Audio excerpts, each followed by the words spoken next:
paz de nosso Senhor Jesus Cristo e o amor de Maria, sou Fabiano, missionário da Confraria Fábrica de Santos.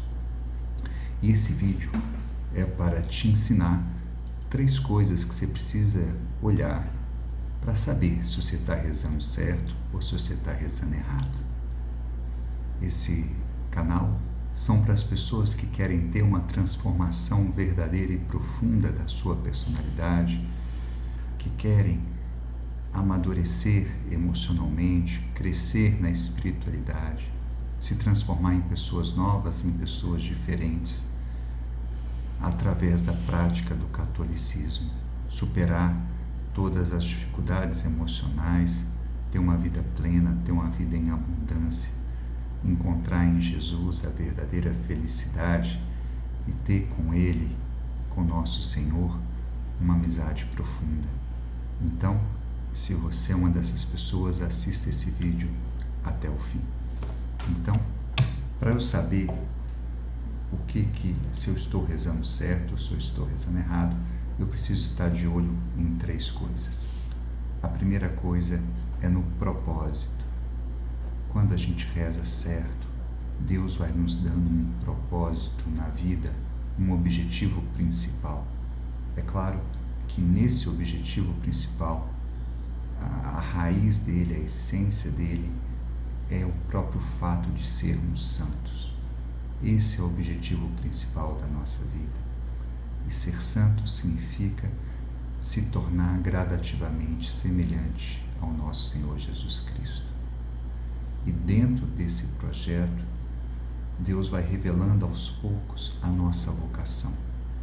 Deus, quando nos dá a vida, Ele nos dá também a vocação. Instantes antes da nossa concepção, Deus nos faz e nos revela a nossa vocação. Todos nós temos um chamado, ninguém nasceu à toa, todo mundo tem um plano de Deus para a sua vida. E quando a gente começa a rezar, Deus começa gradativamente a revelar esse plano. Esse plano passa por algumas decisões, se a gente vai ser religioso, se vamos ser leigos. Passa também por 3 dimensões principais. A dimensão profissional, então qual que é a profissão que vamos ter, o que nós vamos fazer. A dimensão do relacionamento, quais são as pessoas que nós vamos relacionar, quem são as pessoas que devemos cuidar com mais proximidade, amar de forma mais profunda, e uma questão pessoal. Então Deus vai revelando para a gente qual que é o nosso objetivo principal da nossa vida, o grande objetivo da nossa vida, o grande sentido da nossa vida.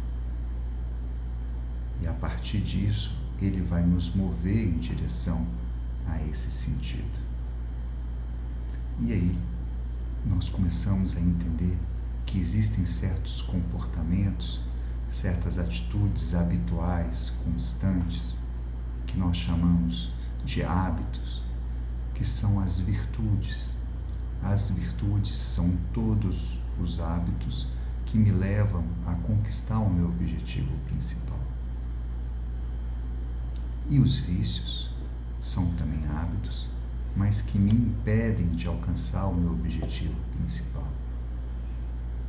Enquanto a virtude, ela me leva ao bem, me leva à felicidade, me leva à realização, o vício me leva ao sofrimento, me leva à dor, me leva à angústia. Então, uma coisa que Deus começa a nos revelar em nós mesmos são quais são os nossos vícios e quais são as nossas virtudes. Todo vício tem por princípio um certo prazer inicial. Todo vício é gostoso. Então, normalmente, quando a gente tem um vício, no momento que a gente está cometendo aquele vício, a gente tem ali um prazer, mas um prazer momentâneo e fugaz. Um prazer que é pequeno, mas depois desse prazer tem um sofrimento. Então, todo vício te propõe um prazer imediato e fugaz e um sofrimento longo. Se você tem 10 minutos de prazer, você vai ter 1 mês de sofrimento.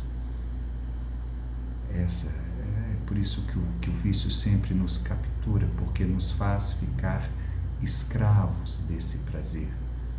E mesmo quando a gente não quer, a gente não consegue deixar de fazer. É por isso que São Paulo fala que eu não faço o bem que quero, mas faço aquilo que me aborreço. Porque existe dentro de nós uma força destrutiva, uma força autodestrutiva, que todo vício ele é autodestrutivo. Ele faz mal a nós mesmos. Ele é sempre um bloqueio ao autoconhecimento, uma barreira ao autoconhecimento. E o vício, ele é sempre da ordem da escravidão. O ser humano vai perdendo a liberdade, o autodomínio, o autocontrole. Porque mesmo quando ele não quer fazer, ele faz. E se ele começa a fazer, ele não consegue parar e acaba cometendo excessos.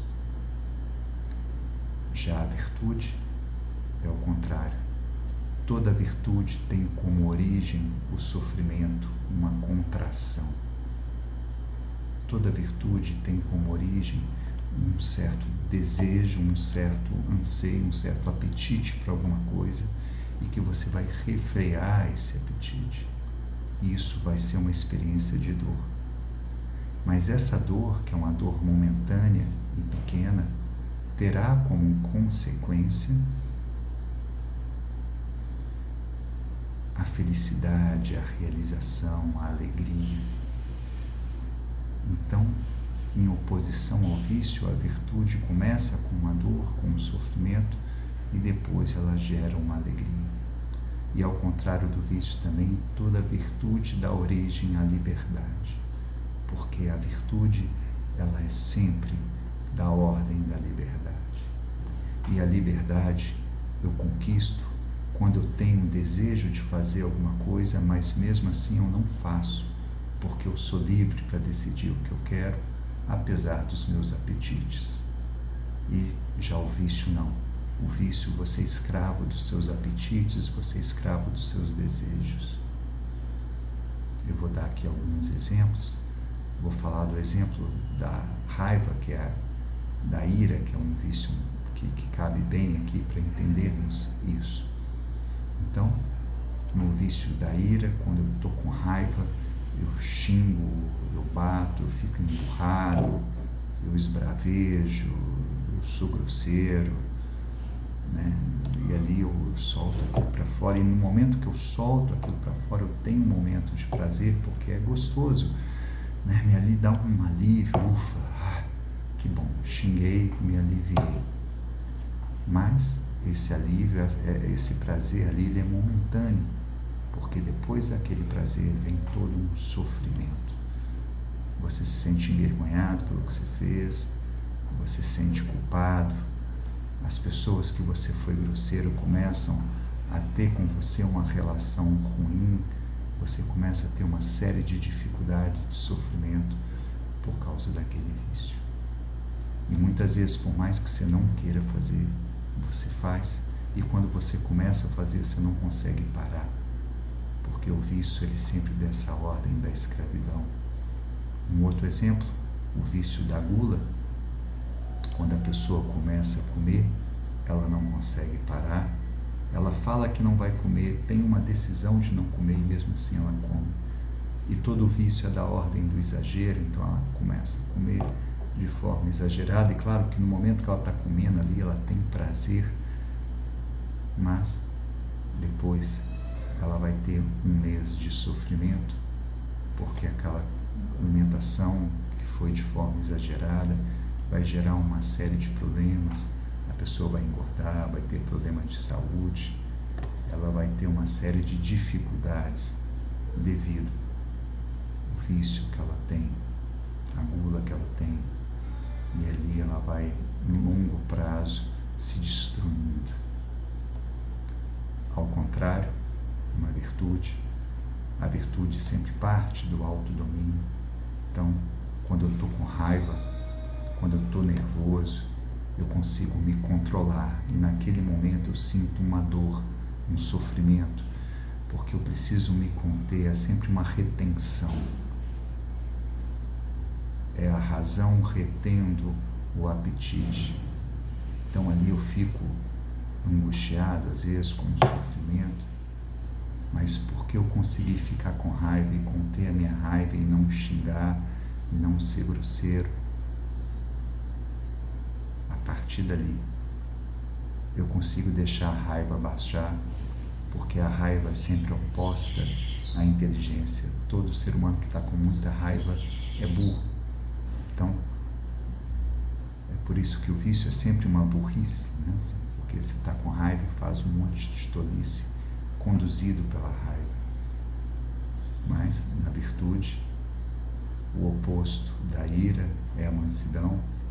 Então, se você começa a trabalhar a virtude da mansidão, você tem raiva, mas ali você consegue conter aquela raiva. Você conta até 10, você dá uma volta no quarteirão, você toma um banho, enfim, você faz alguma coisa para a raiva passar. Depois que a raiva passou, você vai pensar no que fazer. E ali você vai agir de uma forma melhor, vai resolver o problema de uma forma inteligente. Então, aquele sofrimento que você passou, mas depois daquilo você vai ter uma alegria de um mês, porque você resolveu aquele problema de uma forma inteligente, uma forma virtuosa, por mais que seja difícil, mas a virtude da mansidão é sempre um autodomínio sobre a raiva, sobre a irritação. Um outro exemplo, né, no vício da comida, você deu vontade de comer, você deu apetite de comer. Às vezes você nem está com fome, mas você ficou nervoso ou ansioso, e a ansiedade muitas vezes dá essa vontade de se alimentar de forma exagerada, mas você não come, você contém aquela raiva, aquela vontade de comer, você contém aquela vontade de comer, segura até que ela passa, e a partir dali você não engorda, a sua saúde melhora, você começa a se sentir mais disposto porque a alimentação não está tão pesada, a alimentação está melhor, e aí você tem uma felicidade grande, uma felicidade enorme de estar vivendo a virtude da alimentação saudável, do autodomínio, de uma vida boa. Isso acontece para todas as virtudes e para todos os vícios. E para cada virtude nós temos um vício oposto, e para cada vício nós temos uma virtude oposta. Então, se você quer saber se você está rezando certo, você precisa perceber em você essas 3 dimensões. Se Deus, ao rezar, está te fazendo enxergar em você mesmo o seu propósito da vida, quais são os seus vícios, quais são as suas virtudes. Deus começa a lançar uma luz sobre essas coisas de tal forma que você começa a enxergar isso com clareza. O autoconhecimento e o conhecimento de Deus é um só processo, acontece de uma só vez. Então, se eu estou rezando certo, Deus vai se revelando para mim e Ele me revela a mim mesmo.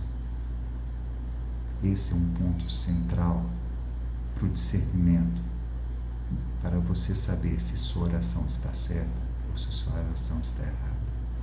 Se você está avançando no processo do autoconhecimento, quer dizer que a sua oração está correta. E se você não está avançando nesse processo, quer dizer que você está rezando errado.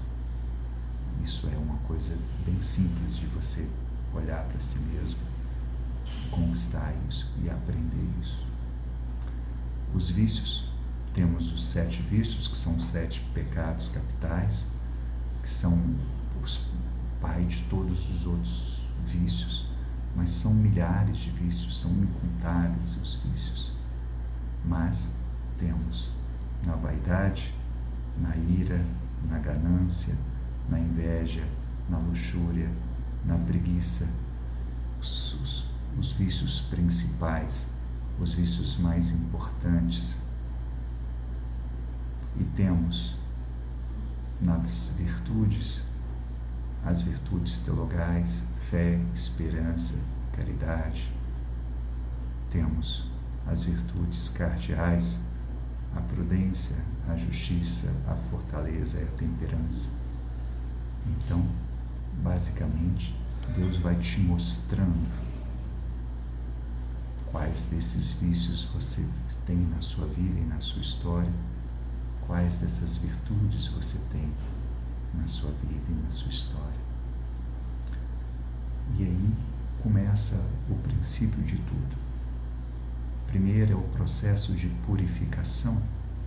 O processo de purificação, você vai identificar os seus vícios, e os vícios são como uma sujeira, são uns excessos.